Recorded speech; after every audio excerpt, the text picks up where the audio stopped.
The plane, body's missing. Danny claims she's Danny. Ward asks for proof. Danny has none. Recounting childhood. Ward still won't budge. Danny speeds toward the railing. Boo. Admit it. Danny did not expect to be in the spotlight quite like this. He talk about unexpected fame.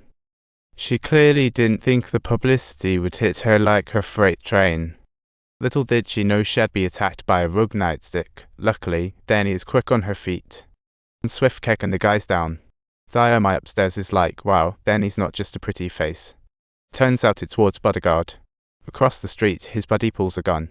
Danny's like, time to exit stage, it's packed. Danny buys a Lotus, blending in. The bodyguard seeks her.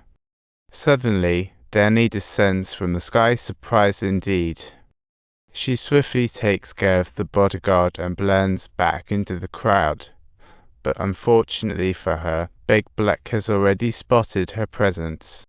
Let's be real, with that figure, it's hard to hide. He quietly sneaks behind Danny, gun aimed. Danny turns, smacks her, then takes her down with a swift move, no harm done. She's just giving him a friendly reminder to back off.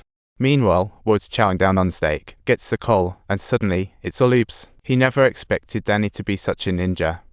Ward spooked, Danny back is messing with his zen. So, Ward meets his dad, and they are both like, Danny's secret is classified. If it leaks, we're in hot water. Danny's parents too. If Danny escapes, her parents might too. They risk losing everything. Ward's dad thinks he's underestimated Danny big time. Danny doesn't want to throw punches just back at the park, sees her only friend under a tree, giving her a blanket as a final goodnight. Danny's feeling guilty she dragged her friend into this. Once they were tight with Ward, now he's got hitmen after. Danny realizes Ward can't be trusted. She turns to Kyoe thinking, we need to talk. But Kyoe turns out to be shady too, spiking Danny's tea. After one sip, Danny's world starts spinning. Kyoe is a real backstabber. Danny faints, her vision blurs, and guess who's with her? Ward's here too. Danny wakes up tied to her bed, a doctor gives her a sedative, and back to dreaming she goes. Wake up call again.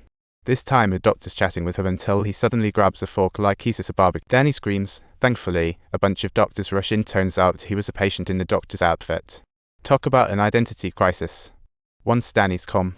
The doctor asks about her past. 15 years ago, Danny, it wasn't just turbulence. Her mum tried to comfort her during the flight. Plane cracks open, whoosh. Mom gets sucked out. Danny wakes in the snow. Before her are two monks.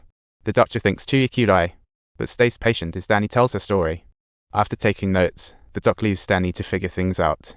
Next day, Danny's just chilling in bed. The doctor brings in another patient to show Danny around. Surprise, it's like a horror movie hospital. A grumpy old man's taunting a patient. Things heat up. Danny throws a punch, but oops. Now the doctors are on her, tying her back down. And they shove her full of meds. Danny's out cold again. The patient returns, and it's like, I need to escape this place. The old man says he can only help her call family or friends. He frees her, leading her to make the call like a secret agent. Danny calls the Asian lady from earlier, asking for a rescue from the loony bin. The lady's like, why should I? While Danny's just thinking, you're my last hope. Danny thinks she's the one person not plotting against her. But the lady's not keen on tangling with New York's elite. The call ends abruptly. Danny's despair deepens, unaware that Ward and his dad are monitoring her every move. Talk about paranoia. Based on Danny's accounts, Ward's dad sent the goons to investigate. Turns out there's no monastery or monks around here. Meanwhile, they are monitoring her calls. To understand Danny, Ward visits the Chinese lady, bombarding her with questions. Xiaomai's tight-lipped, so Ward's ready to use his financial charm to extract info. Xiaomai shows up at the hospital for Danny. Danny thinks Xiaomai's here to save her, but surprise. Xiaomai pulls out a document from Ward, declaring Danny a danger to society. It traps her forever. Xiaomai asks why. Danny reveals she's a threat.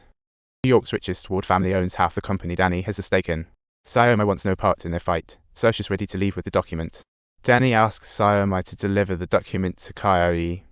Xiaomai heads to her office. Kyoe opens the file, finding candy. She bursts into tears, a sweet surprise.